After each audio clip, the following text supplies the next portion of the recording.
point. David, you're a medium. What do you make of Manchester's past? Well, I've done some work here in Manchester already in some previous places, and I think what Richard says is very interesting is the layers, and unexpectedly you can slip between those layers, so there is a lot of activity, but then it's quite difficult to pinpoint just exactly where you are in history. Okay, well, thank you very much indeed, gentlemen. I'm sure the next 3 nights will certainly be gripping, enthralling, and I'm sure there'll be very much discussion and possibly even argument based on previous experience. Now, I mentioned earlier that we rely on a large investigation team. So whilst Derek, Yvette and Kieran are winging their way to the first of tonight's locations, the rest of the team have already assembled on site. So let's say a quick hello to all of them. A very good evening.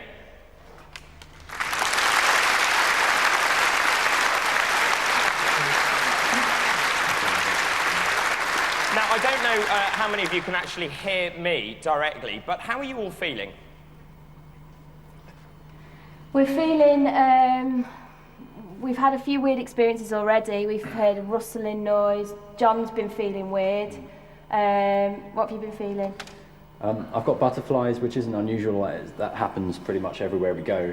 But I'm feeling sick, and I think it's a smell. I can't wait for you guys to come out here. It absolutely stinks. And it makes me feel sick, so I don't know if it'll have the same effect on you, but I do feel a little bit queasy.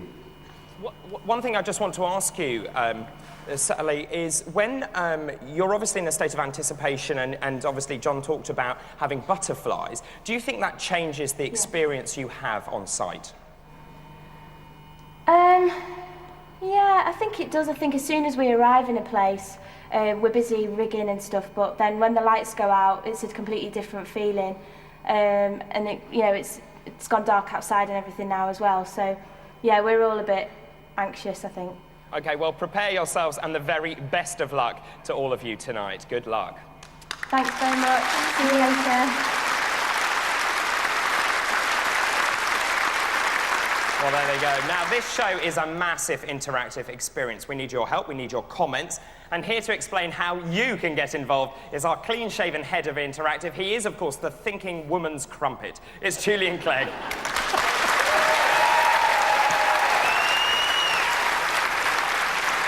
I don't know what to say to that one. Thank you, Glenn. Welcome to Interactive. And actually, just people say, how did last show go? And I just thought I'd say 1.5 million page impressions on the website on the last show at Summer Solstice. Quite incredible. Now, we want you to get involved again and interact with us tonight. So we've set up some exciting experiments especially for you. For example, we've got 4 webcams which we'd like you to monitor online. Don't forget to record the approximate time should you see anything unusual, any possible paranormal phenomena, and visit the website to see the webcam. So you go to livingtv.co.uk, and tonight the cameras are located as follows. Webcam 1 is in the cold storm, webcam 2 is in the kitchen, webcam 3 is on the staircase, and webcam 4 is in the parlour. Now you can text us your results on 83088, starting haunted space EXP, followed by your message. Don't forget your name and location, please. The text costs 50p plus standard network charges, and for general messages, it's haunted space MSG and then your message. Also, you can fax us your psychic art and other thoughts on 0161 225 3429, or contact us through that website, livingtv.co.uk. And we've got an exciting new way for you to get in touch with us tonight. You can take photos with your mobile phone and send them to this number, 07725 203 049. The messages and the photos cost 50p plus standard network charges. For more information about that, go to the website, livingtv.co.uk, by the way. Now, before you send your picture, very importantly, please ensure you've got permission from anyone who appears in it, because that's important. And remember, we may choose your picture on TV later on.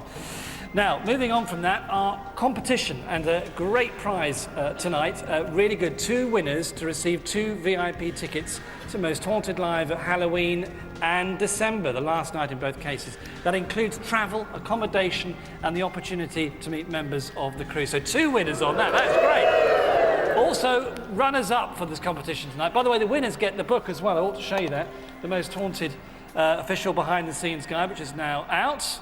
And then the runners-up tonight, we've got 10 runners-up, will receive a copy of Most Haunted Live 3 on DVD, released on September the 5th.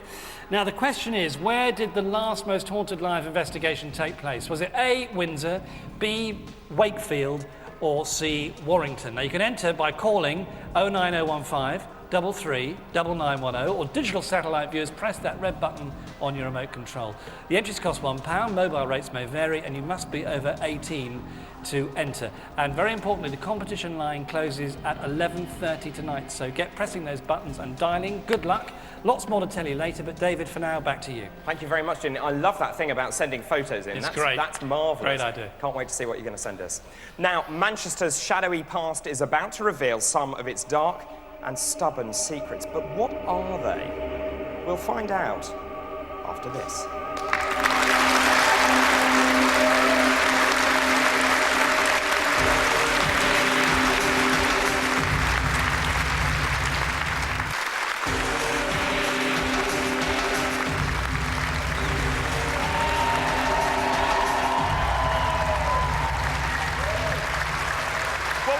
The thrilling first night of Most Haunted Live here in the paranormal heart of the Northwest. We're in Manchester.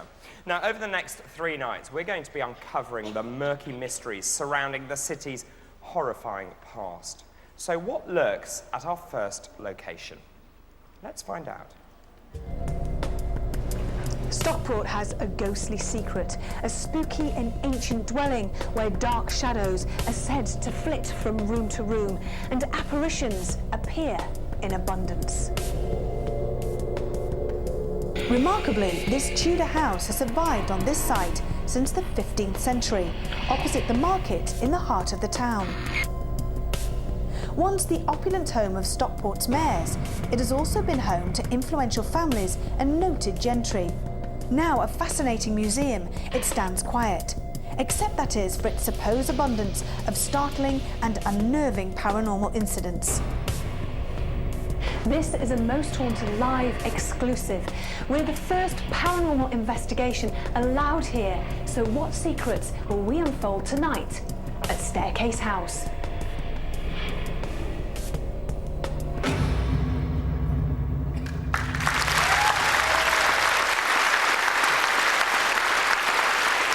Well, that's the story of tonight's location. Now, Richard Jones, I know you can't reveal too much about tonight, but tell me, how much history is attached to this particular location? It's got a great deal of history in that it's got successive families that have lived there. So basically, whenever you get a family, obviously they will have servants. So there's a lot of people involved with the place. And as we got earlier on about the terrible smell that they were sensing there. Yeah. And that's quite interesting, because one of the things that comes about from hauntings, you often get people associate hauntings with a smell. So they'll say, oh, there's a sweet smell, or a smell of tobacco, and it's one of the classic signs of hauntings about to begin. You'll get someone saying, I got a cold feeling, then I smelt something, and then it's an early sign that there might be a just tell us a manifestation. little bit about when it was built, many hundreds of years ago. Well, it's a Tudor building, so it goes back to the 16th century, and it's been lived in by successive families. So you've had mayors have lived there, you've had tradesmen have lived there, you've had people who sort of moved in and got servants, and And I suppose with any family, you know, even today, there's always going to be those emotions and turmoils and so on. Very much so, And yeah. of course, I suppose if you've had many families, you amplify that. You will certainly get that, yeah. I mean, it's Longfellow, isn't it? All houses wherein men have lived and died are haunted houses. Absolutely. Now, in terms of the people who lived there, when was it last actually inhabited? It was last inhabited earlier in the 20th century. So the last family really was the early 20th century. It was inhabited a great deal in the 19th century. And of course, thanks to the census records, we do have a lot of records of who's been there. So, and it's interesting that the names now that might come up, that we might find, are not names that are that readily available. So we've got that facility is open to us tonight. Okay. Now, in terms of the history and what's been going on in that house, how important is the affinity, do you think? I mean, I know you do a lot of things like ghost walks and you talk to people about history and paranormal and so on. How important is the affinity people feel with a particular building? For example, if you've lived there a long time, are you more likely, if you die in unfortunate circumstances, to leave possible remnants of yourself there? I think you are. I mean, it goes back to the old Irish saying, ghosts will appear in places that know neither great happiness or great misery. And of course it comes back to what colleague Richard Felix describes as the stone tape theory, whereby you suffer a strong emotion somewhere and somehow you leave traces of that emotion on your surroundings, brickwork, stonework, even in the ground itself. And we have certain individuals who are, if you like, they're tuned into that frequency, and they'll go to these places pick up the signals, a bit like the cinema of time, and they'll see a scene played out before them that was laid down many years before. And that could